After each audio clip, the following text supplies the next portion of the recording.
The lawyer slid the folder across the conference table, and my father's face went white before he even opened it. 22 people sat in that room: creditors, my brother's business partners, a reporter from the local business journal I'd personally invited.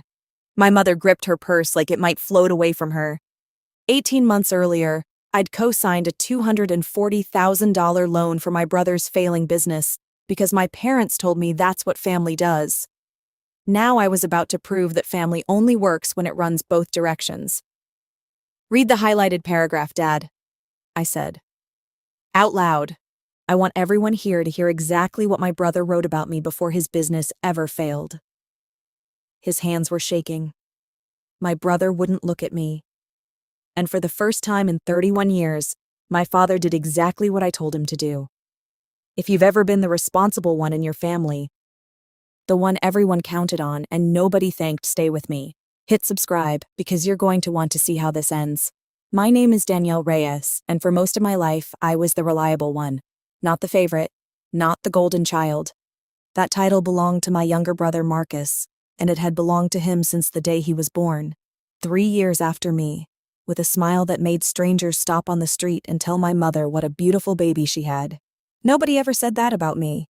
I was the practical one, the serious one, the one teachers described as mature for her age, in a tone that always sounded a little bit like disappointment.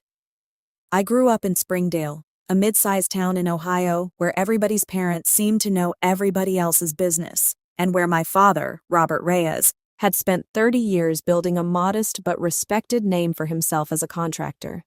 He wasn't rich, but he was known. People trusted him. My mother, Elena, ran the books for his business and made sure every dollar was accounted for, every invoice sent on time.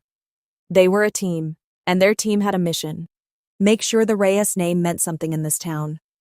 I bought into that mission early. I was the kid who got straight A's not because I loved school, but because I understood, even at 10 years old, that grades were currency in my house. Marcus never understood that. Marcus understood charm. He could talk his way out of a speeding ticket, out of a bad grade, out of trouble with girls' fathers. My parents called it confidence. I privately called it something else, but I never said it out loud. Because in my family, you didn't criticize Marcus. You supported Marcus. That was simply how things worked. By the time I was 30, I had built a life that looked, on paper, exactly like what a responsible woman's life should look like. I'd gone to Ohio State, gotten a degree in finance, and landed a solid job as a loan underwriter at Heartland Regional Bank. Not glamorous, but stable. And it paid well enough that I'd bought a modest 3-bedroom house on Larkspur Lane with a yard big enough for the golden retriever Biscuit that my fiancé Ryan had been begging me for since we started dating. Ryan was a nurse at St. Vincent's, sharp and steady in a way that matched me well. We'd been together 4 years, engaged for 1, and we were planning a wedding for the following spring. Nothing extravagant, just family and close friends at a vineyard 40 minutes outside town. My life had a rhythm to it. Work during the week, Sunday dinners at my parents' house, where my mother made pot roast and asked when Ryan and I were going to finally give her grandbabies. Saturday mornings helping my father with small jobs around his properties. Because even though I had my own career, I never quite stopped being his daughter in the way that meant showing up when he called. Marcus, meanwhile, had spent his 20s bouncing between ideas. He'd tried real estate flipping for a year, lost money, tried a food truck business with a college buddy, lost more money, tried selling insurance, which he was actually decent at, until he got bored and quit. Every time, my parents found a way to frame it as a learning experience rather than a pattern. "He's finding himself," my mother would say. "Not everyone's path looks the same," my father would add, usually while looking at me like I was supposed to nod along, which I always did, because that's what a good daughter did. The one thing I want to be clear about looking back is that I didn't resent Marcus. Not really. Not yet. I loved my brother. When we were kids, he used to sneak into my room during thunderstorms because he was scared, and I'd let him sleep on the floor next to my bed with a flashlight on. I was the one who taught him to drive stick shift in the church parking lot. I was the one who showed up at 2 in the morning when his car broke down on Route 9 during his food truck years, no questions asked. That was our relationship. I fixed things. He needed things fixed. It felt, For a long time. Like a fair trade up, because he made people laugh, made rooms brighter, made my parents proud in a way that seemed to come easy to him and hard to me. There's a detail from this period that seemed unimportant at the time, but I want you to remember it, because it matters later. At my job, part of my role as an underwriter involved reviewing small business loan applications, and over the years I developed a habit, a professional tic, really of keeping meticulous personal records of every major financial document I ever signed, cross-referenced and backed up in triplicate, both digitally and on paper. It wasn't paranoia. It was just how my brain worked. My colleagues used to joke that if the bank's entire server farm burned down, Danielle Reyes could probably rebuild the loan department from memory in a filing cabinet. I didn't think much of it. It was just who I was. The woman who kept receipts, literally and figuratively. It was late September when Marcus called me and said he had the idea. Not an idea, the idea. The one that was finally going to work. He wanted to open a high-end fitness studio downtown. The kind with boutique cycling classes, cold plunge tanks, personal training packages that cost more than my mortgage payment. Springdale had been gentrifying slowly for a few years. New coffee shops and a farm-to-table restaurant opening on Main Street, and Marcus had convinced himself the town was finally ready for something like this. "I've done the research, Danny," he told me over beers at Finnegan's, practically vibrating with excitement. "I've got a location scouted. I've got the equipment vendor lined up. All I need is the capital." I remember asking him how much. $240,000, he said, like it was nothing. I remember laughing at first, thinking he was joking. He wasn't. The first real conversation about the loan happened 2 weeks later, at my parents' kitchen table. And I want to walk you through it carefully, because this is where everything started, even if none of us could see it yet. My mother had made her pot roast. My father sat at the head of the table like he always did.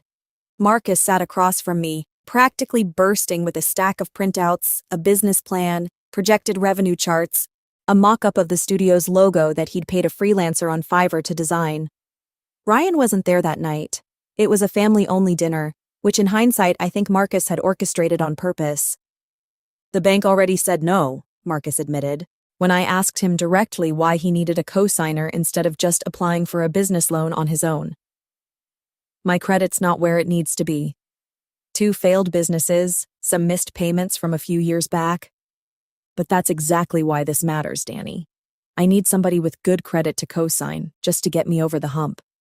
Once the studio's profitable, and it will be, I've run the numbers, I'll refinance it into just my name within a year. Maybe 18 months tops." I sat with that for a moment. As an underwriter, I understood exactly what he was asking. Co-signing a loan isn't a favor with a ceiling. It's not, "I'll help you a little." It's putting your name, your credit, your financial future, directly and fully on the line for someone else's business, with zero legal protection if that business fails. I'd underwritten enough loans to know the failure rate of first-time boutique fitness studios in towns the size of Springdale. It wasn't good. It wasn't good at all. "Marcus," I said carefully, "I love you, but I can't co-sign something like this. If the studio doesn't make it, that debt becomes mine. Not partially, fully. I have a mortgage. I'm getting married next spring. I can't put that at risk." That's when my father set down his fork. "Danielle," he said, and I want you to notice, he used my full name, which he only did when he meant business. This family built its name on trust, on people believing that when Araya says she'll do something, she does it. And then your brother is trying to build something for this family, for the name, and you're going to sit there and tell him no? Dad, it's not about trust. It's about risk. There's a difference. It's about family, my mother said, and her eyes were doing the thing they always did when she wanted to make me feel small. A kind of wounded, disappointed softness that had worked on me my entire childhood. "We supported you through college. We were there for you when you needed us. Your brother needs you now. Is that really too much to ask?" I want to be honest with you about something. In that moment, I almost said no and meant it. I almost stood my ground completely. But there's a particular kind of gravity that exists in families like mine, an unspoken ledger that everyone keeps, where every past kindness becomes a debt you're expected to repay on demand, at a time and amount someone else decides. My parents had, in fact, helped me through college. They'd covered a semester's tuition when a scholarship fell through. They'd let me live at home rent-free for 8 months after graduation while I saved for my first apartment. None of that had ever felt transactional before. But in that kitchen, it suddenly did. "Let me think about it," I said. "I want to see the actual business plan, real numbers, not just projections, and I want to talk to a lawyer about what co-signing would actually mean, legally, for me." "See, this is the problem," Marcus said, and there was an edge in his voice I didn't like. "You always have to make everything so complicated. It's not a business deal, Danny. It's family." "It is a business deal, Marcus. That's exactly what it is. It's a $240,000 business deal, and you're asking me to be legally responsible for it." The dinner ended tensely. My mother cried a little, which she'd done my whole life whenever conflict got too sharp for her to sit inside comfortably. My father didn't speak to me again that night beyond a curt goodbye at the door. I want to tell you the warning signs were obvious from here, but they weren't. Not really. Over the next month, Marcus did bring me a business plan, a genuinely well-put-together one, I'll admit, with financial projections that looked plausible on paper, market research that showed Springdale's disposable income rising, a location on 4th Street that had good foot traffic. I brought it to a lawyer friend of mine, Priya, who specialized in small business and family law, almost as a formality, expecting her to hand it back with the same concerns I already had. She gave me those concerns, clearly and directly. "If this fails, Danielle, you are on the hook for the full amount. Not half, not what feels fair, the full $240,000, plus interest, plus any penalties. Your credit takes the hit. Your assets can be pursued. This isn't a handshake. This is a legal contract that doesn't care about your family relationships." I told my parents this, calmly, at another dinner 2 weeks later. And this is the part I want you to really sit with, because it's the moment the crack became a fault line. My father looked at me and said, "Your brother has never once let this family down when it counted. Neither have you. I trust both of you. If you don't trust him, Danielle, that says more about you than it does about him." That sentence stayed with me for a long time, because it wasn't really about trust. It was about obligation, dressed up as trust. And somewhere in that dinner, exhausted from weeks of pressure, tired of being the villain in a story where I was simply trying to be careful, I said the words I would spend the next year regretting. "Fine, I'll co-sign, but I want it in writing that this is a loan, not a gift, and that Marcus is responsible for every payment." Marcus hugged me so hard he lifted me off the ground. My mother cried again, this time from relief. My father shook my hand like I'd just closed a business deal, which, in a way, I had, except I was the only one who'd read the fine print. The studio, which Marcus named Ignite Fitness, opened in March, 4 months before my wedding. For the first few months, things looked almost fine. Not great, but fine. Marcus posted enthusiastic updates on Instagram, new members, class schedules filling up, a local news segment about Springdale's exciting new wellness destination. I made my first loan payment reminder call in April, gently, not wanting to nag. Marcus assured me the business was handling it. I checked the account statements myself in May, because that's who I am, and saw the payment had gone through. Relief, cautious and thin, started to settle into me. Ryan and I got married in June. It was genuinely one of the best days of my life. Marcus gave a toast that made the whole room laugh and then cry, about how I'd always been the sister who showed up, the one who made him feel safe. I remember thinking in that moment that maybe co-signing the loan had been worth it. Maybe I'd been wrong to worry so much. Maybe this really was what family looked like, showing up for each other, trusting each other, even when it was uncomfortable. That feeling lasted exactly 6 weeks. In August, I got an automated notification from my credit monitoring service, a missed payment. I called Marcus immediately, my stomach already tightening in a way that felt uncomfortably familiar. It's fine, he said too quickly. Cash flow's just tight this month. New equipment, some maintenance stuff on the AC units. I'll catch it up next cycle. He didn't catch it up next cycle, or the one after that. By October, I'd learned things I hadn't been told. The membership numbers Marcus had bragged about publicly were inflated. A large chunk were people on free trial periods that had never converted to paying clients. He'd taken out a second, smaller loan from a private lender to cover a shortfall, without telling me, without telling our parents, at an interest rate that made my stomach turn when I finally saw the paperwork months later. He'd also, I discovered almost by accident when I stopped by the studio on a random Tuesday afternoon, been paying himself a salary from the business, a salary despite the fact that Ignite Fitness had never once turned a profit. You're paying yourself while I'm covering missed loan payments? I asked him, standing in his half-empty studio, a single sad instructor teaching a spin class to 3 people in the next room. I have to live, Danny. I have bills too. So do I. Bills that now include your business loan. It's temporary. Once we hit our membership goals, you've said that for 4 months. He didn't have an answer for that. He just looked at me with an expression I hadn't seen since we were kids. The look he used to give me right before he did something he knew was wrong, but had already decided to do anyway. I went to my parents in November, genuinely hoping that they would see what I was seeing.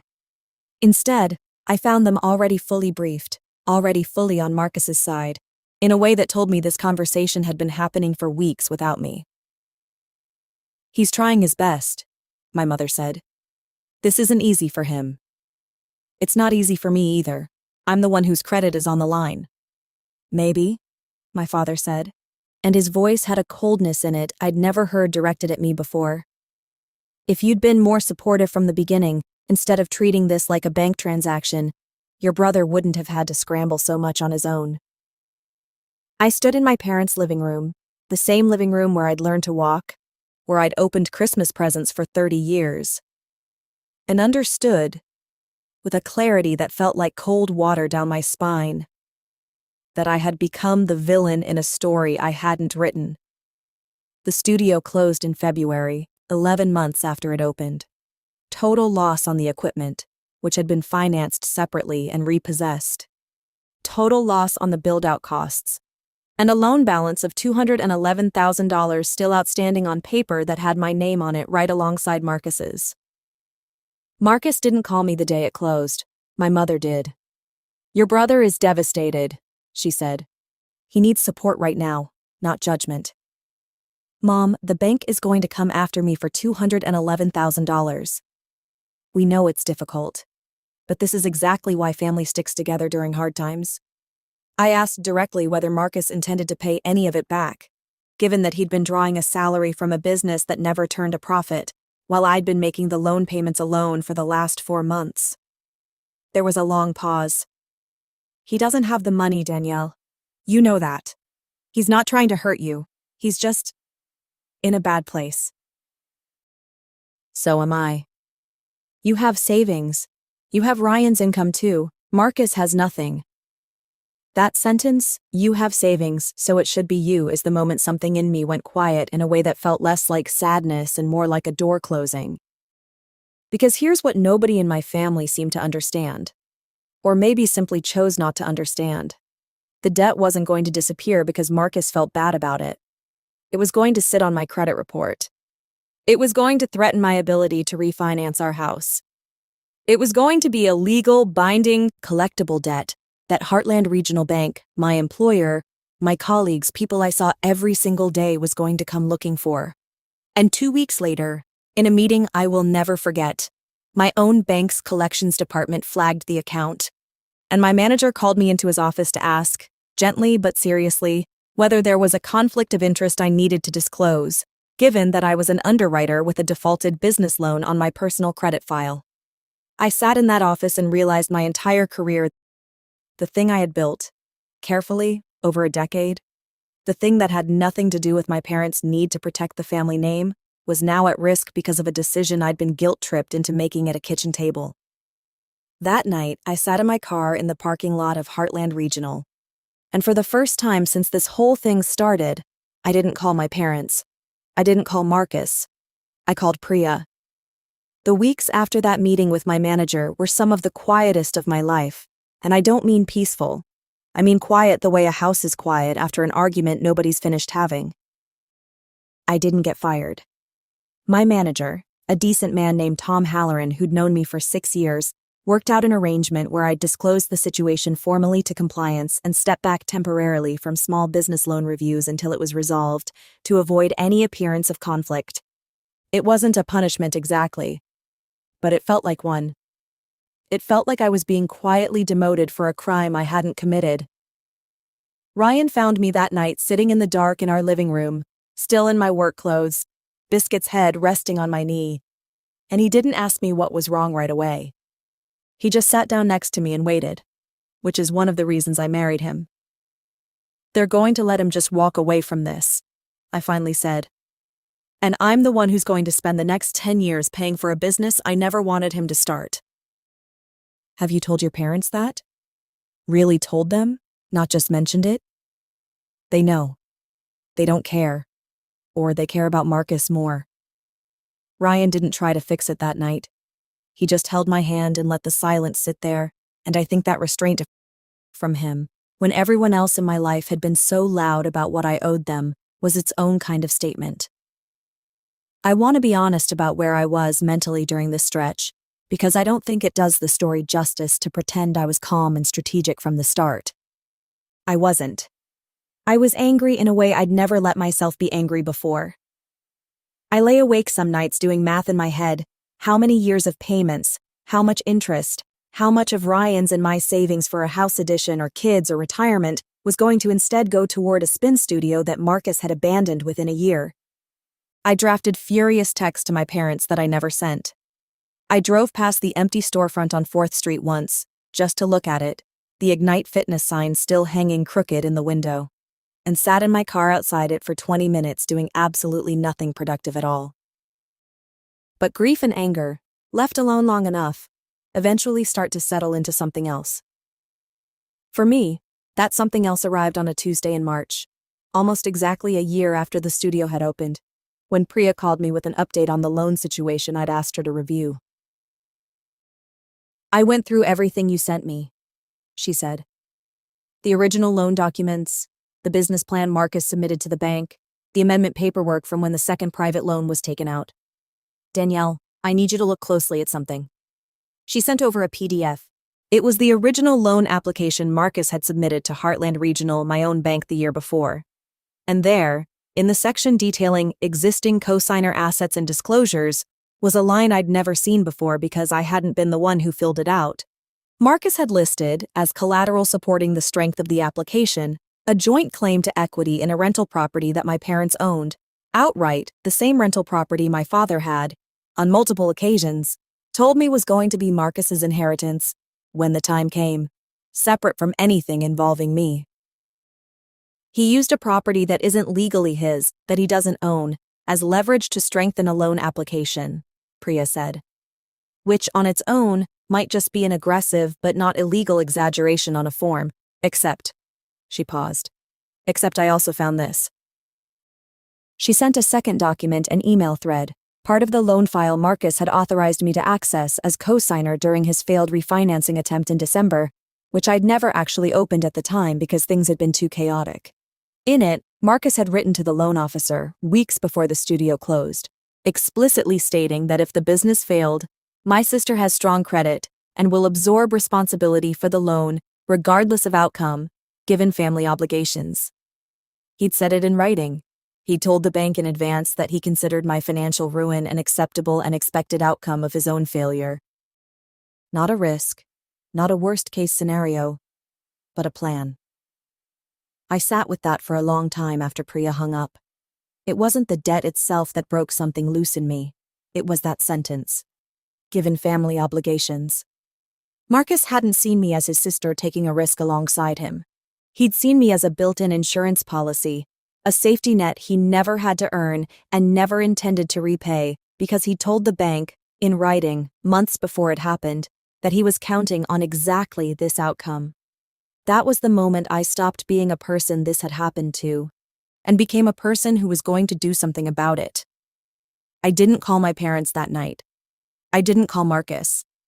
I opened my laptop, pulled up every piece of documentation I had, my old underwriter habit of keeping meticulous records finally about to matter for something other than office efficiency reviews, and I started building a folder. Here's what I want you to understand about the plan I built over the following 4 months.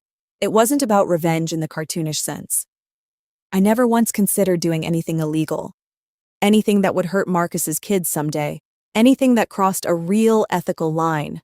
What I wanted was simpler and, in a way, more brutal.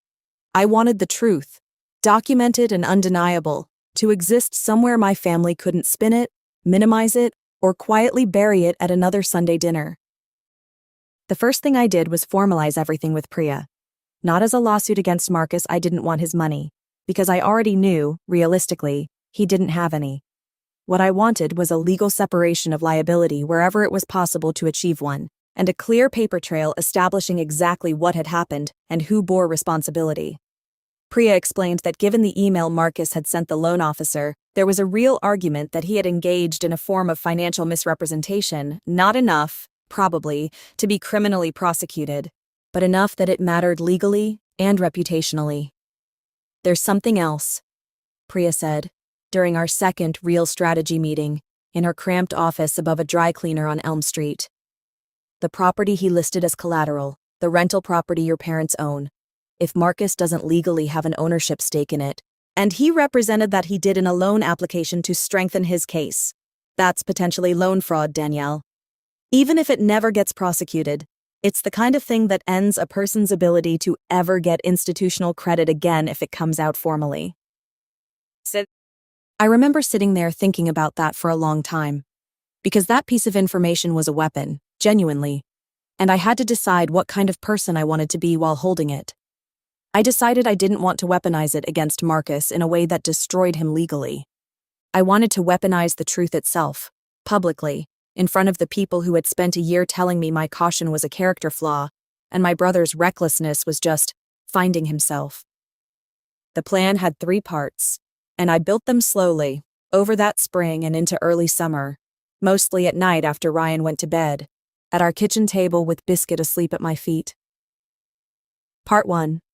Get the debt legally restructured so that as much of it as possible sat with Marcus alone, using the fraudulent collateral claim as leverage not to sue him, but to negotiate with the bank directly, as an employee with relationships in the department, for a modification that would require Marcus to sign an affidavit acknowledging the collateral misrepresentation in exchange for the bank not pursuing that angle formally.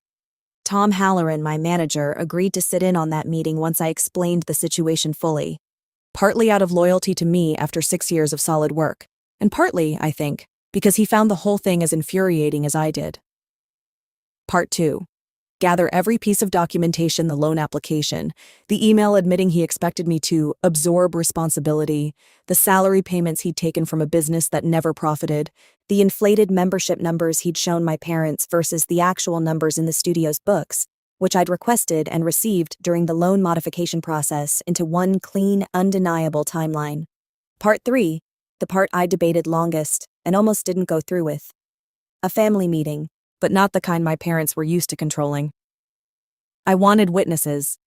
Not the whole town, nothing cruel or humiliating for its own sake, but enough outside eyes that my parents couldn't do what they'd done every single time before, which was reframe the story in private afterward, until I was somehow the villain again.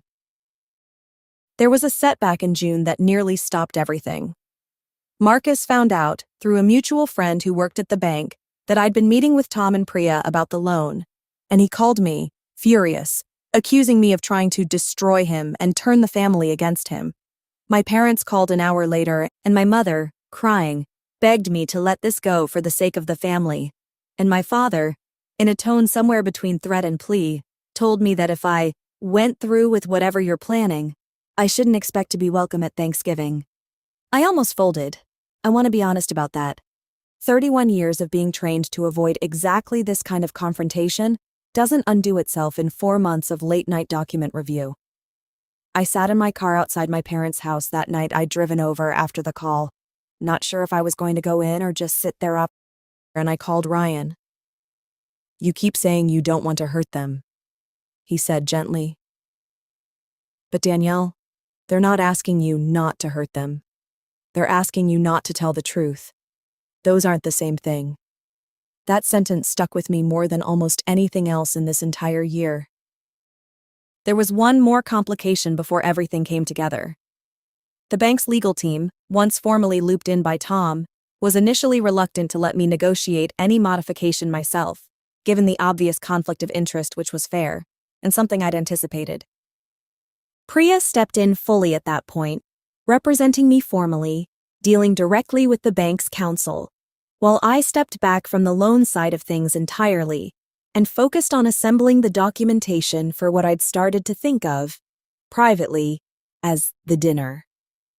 It cost more in legal fees than I'd budgeted for nearly $6,000 I hadn't planned on spending, but Ryan and I agreed it was worth it, and we pulled it from the house addition fund we'd been slowly building, which felt, in a strange way, like the first real sacrifice I was making for myself instead of for my family. By late July, everything was in place. The bank, based on Priya's negotiation and the affidavit Marcus had reluctantly signed under legal pressure, acknowledging the collateral misrepresentation in exchange for the bank not pursuing it as fraud, agreed to a modified loan structure that shifted primary liability to Marcus, with me retaining only a minimal secondary obligation that Priya assured me was, practically speaking, close to unenforceable given the restructuring. It wasn't a complete win. I'd still spent nearly a year paying down a debt I never should have carried. But going forward, the weight was no longer mine alone. The last piece was the meeting itself. I didn't want to ambush my family in some dramatic, humiliating way. What I wanted was simpler and, honestly, more devastating in its plainness.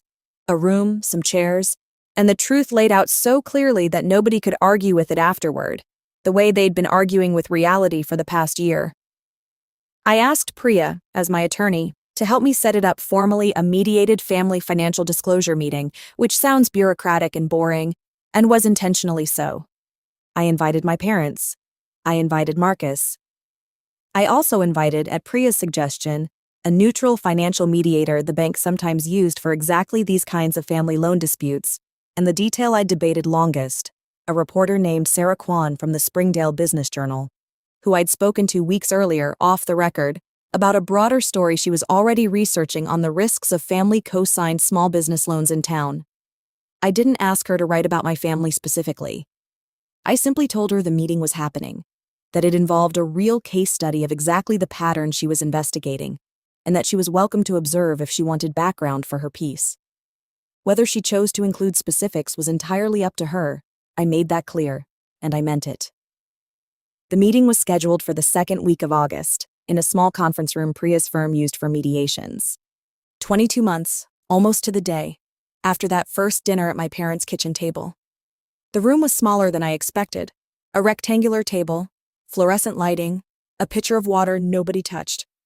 My parents arrived first, dressed like they were going to church, which told me they still thought this was a meeting they could smooth over with the right tone.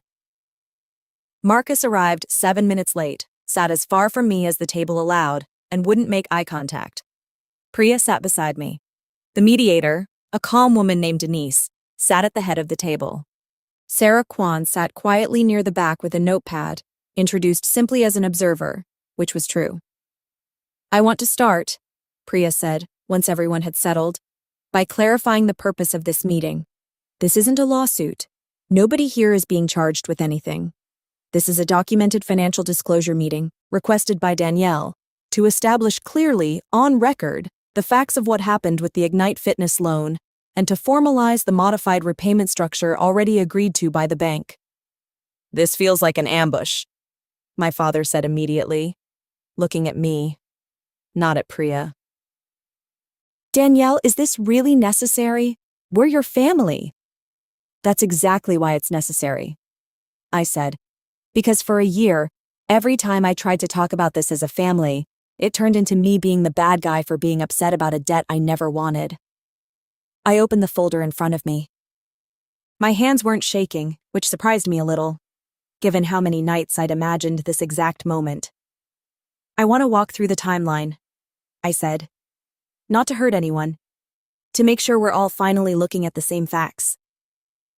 I laid it out the way Priya and I had rehearsed, plainly, without embellishment, letting the documents speak instead of my anger. The original loan application, the collateral misrepresentation involving my parents' rental property, which I watched land on my father's face like a slap. I don't think he'd known about that part at all, and the way he turned to look at Marcus told me everything. The email Marcus had sent the loan officer, months before the studio failed, stating outright that he expected me to absorb the debt regardless of outcome. "Read the highlighted paragraph, Dad," I said, sliding the folder across the table. "Out loud, I want everyone here to hear it." His hands were shaking as he read the words back Marcus's own sentence, in Marcus's own writing, planning for my financial ruin before it had even happened. "Marcus." He stumbled over it, and it took me a second to realize he'd almost said my name instead, which told me even in this moment his mind was somewhere else entirely. "You don't have to do this." That was aimed at me, I realized. Not permission for Marcus to explain. A plea for me to stop. "I know," I said. "I want to." Marcus finally looked up. "I never thought it would actually fail, Danny. I believed in it." "I believe you believed in it," I said, and I meant that genuinely. "But that email isn't about belief, Marcus. That's you telling a bank, in writing, that if your belief turned out to be wrong, it would be my problem, not yours. You didn't just risk your own future. You planned for mine to absorb the fallout, and you never told me that's what you were doing."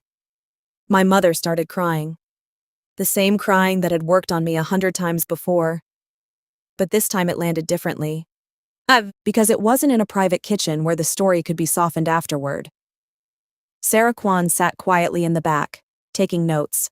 Not on the family drama, I'd learn later, but on the mechanics of the loan misrepresentation itself, exactly the pattern she'd been researching. "What do you want from us?" my father finally asked, and for the first time in 2 years, his voice didn't have the certainty in it that I'd grown up believing was simply how truth sounded in our house. "I want the record corrected," I said. "The bank has already restructured the loan so Marcus carries primary liability going forward, based on the affidavit he signed. That's done. I'm not here to punish him further, or to take anything from you, Dad, from the rental property or anything else. I'm here because I needed everyone in this family to hear, in the same room, at the same time, what actually happened, not the version where I was being difficult, and Marcus was just unlucky. The real version." Nobody said anything for a long moment. "I'm sorry," Marcus finally said, and his voice cracked in a way I hadn't heard since we were kids. "I told myself it would work out and I wouldn't ever have to actually face what I was asking you to carry. I didn't let myself think about what it would really cost you. I didn't forgive him in that room. I want to be honest about that, because I think it would be a lie to pretend this story ends with some clean, immediate reconciliation. What I felt, mostly, was something closer to relief, the specific relief of finally being believed, in a room where belief couldn't be quietly withdrawn later over pot roast. My father didn't apologize that day. He sat very still, staring at the folder, and when the meeting ended, he left without saying much of anything at all. My mother hugged me at the door briefly and said, "I didn't know about the property," which wasn't quite an apology either, but it was something. Sarah Kwan's article ran 3 weeks later. It didn't name my family specifically. I'd asked her not to, and she'd honored that, but it used the loan structure, anonymized, as a detailed case study in a piece about the hidden risks of family co-signed small business loans in Springdale, complete with the specific mechanism of Marcus's collateral misrepresentation. Described clearly enough that anyone in town who'd followed Ignite Fitness's rise and fall could, if they wanted to, connect the dots. Several people did. The consequences that followed didn't come from me. That's the part I want to be clear about because I never went looking for further punishment once the meeting was done. They came from the simple, unglamorous mechanics of truth finally being allowed to exist in daylight. Marcus's affidavit, once formalized as part of the bank's records, meant his credit file now carried a documented history of loan misrepresentation. When he tried, 8 months later, to get financing for a much smaller venture, a used car lot with a friend from high school, he was turned down flat. And the friend, who'd heard the Springdale Business Journal story secondhand through the small-town grapevine that connects every business owner within 30 miles of Main Street, quietly pulled out of the partnership altogether. Marcus took a sales job at a car dealership instead, steady and unglamorous, the kind of job he'd always told me was beneath what he was capable of. I think, in a strange way, it's been good for him. He calls me now sometimes just to talk, not to ask for anything, which is new. My parents' rental property, the one Marcus had falsely claimed as collateral, became, ironically, the thing that finally cracked their unconditional deference to him. My father, quietly furious once the full weight of what Marcus had done with something he didn't own settled in, changed his will within the year, splitting the eventual inheritance evenly between us instead of the informal arrangement that had always favored Marcus. He never said this was because of what happened. He didn't have to. My mother started slowly, calling me first when something in the family needed handling, instead of automatically deferring to Marcus's charm to smooth things over. It wasn't dramatic. It was small, quiet corrections, the kind that accumulate into something real over time. As for me, Heartland Regional, once the conflict of interest concerns were resolved and it became clear I'd handled the entire situation with more integrity than most people would have managed, actually promoted me the following spring to senior underwriter, specifically citing my handling of a complex personal financial disclosure situation as evidence of the judgment they wanted in someone reviewing other people's biggest financial decisions. Tom Halloran, my manager, told me privately that watching me refuse to cut corners even when it would have been easier for me personally was exactly the kind of thing that told him I was ready for more responsibility. Ryan and I finished the house addition 18 months later than we'd originally planned, funded partly by that promotion, and our daughter, born the following winter, sleeps in the room we built.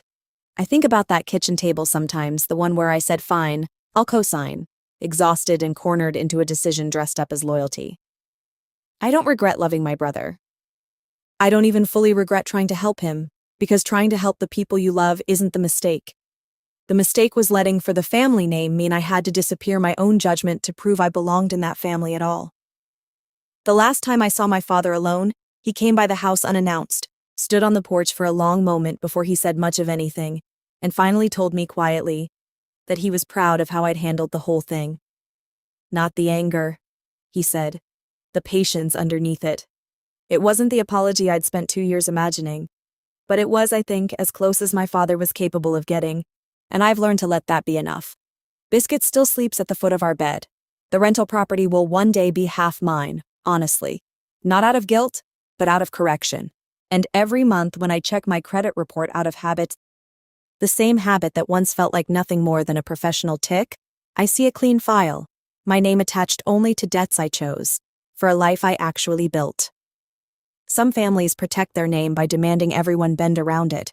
I learned the hard way that the name only means something if the people carrying it are willing to tell the truth about each other, even when it costs them the comfort of pretending. If this story hit home for you, hit that like button and subscribe for more real family drama every week. And I want to know if you were in Danielle's shoes, would you have co-signed that loan? Drop your answer in the comments. I read every one.